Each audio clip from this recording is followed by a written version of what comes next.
Hello. Today we are going to discuss the third-person limited point of view. Before we jump into the presentation, let's quickly review last week's lesson on the different point of views we'll be discussing in this course.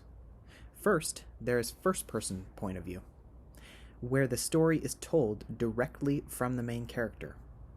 My name is Corey Larson, and I like the color green. Next, there is second-person point of view. This one is rarely used in novels and stories, but is often found in choose-your-own-adventure books. Your name is Corey Larson, and you like the color green. Finally, there is third-person point of view. This point of view uses the pronouns he or she, so as to give a little bit more distance between the reader and the subject. His name is Corey Larson, and he likes the color green. Now, the third-person point of view can be split up into many different subcategories, but in this class, we'll only be looking at two of the most common ones. First, there's third-person limited. This point of view is reminiscent of the first person, since we're limited to only one character's head. This means that everything in the story must be seen and evaluated through the main character's point of view. For example, say I'm watching my friend Sandra eat some really spicy food. In this case, the story would go something like this.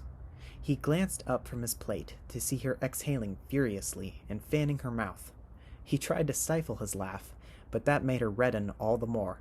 Clearly, she could not handle the spice. Notice that even though our main character is Corey, we can still glean what Sandra is thinking from her actions. The last sentence in the passage is told from Corey's point of view, even though it's about Sandra. Now, if we were writing this same scene from the third-person omniscient point of view, we would not be restricted to Corey's thoughts.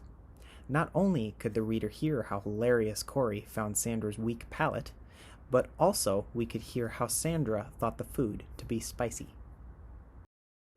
Now let's discuss some of the advantages of using third-person limited point of view. Aside from being a commonly used point of view that is generally easy to read, this point of view also allows the author to tell stories from unconventional narrators. For example, what if you wanted to write from the perspective of a baby, or perhaps someone who is insane? It would be difficult for these characters to tell their story in the first person, which is why it's prudent to use the third-person limited point of view. Also, according to Sandra Girth, third-person limited achieves a good compromise between intimacy and knowledge. As the author, we're able to keep a balance between what's going on around the person, along with what's going on inside their head. Of course, there are always disadvantages when using any point of view. With third-person limited in particular, you are limited only to what your main character is seeing. So if something important is happening behind the main character's back, the reader cannot know about it, unless the main character knows about it. Furthermore, when using third-person limited, it can often be difficult to describe what your main character looks like. That is, without giving an outright information dump. Now on to this week's discussion form, which is twofold. First, write about your favorite story or author that utilizes the third-person limited. Why do you enjoy the author or story that you have chosen? Do you think you would enjoy the story any less if it had been written in a different point of view? Next, brainstorm one or more ideas for a short story you could write that utilizes the third-person limited point of view. Why do you think your story idea will work well when told from a third-person limited point of view as opposed to another point of view?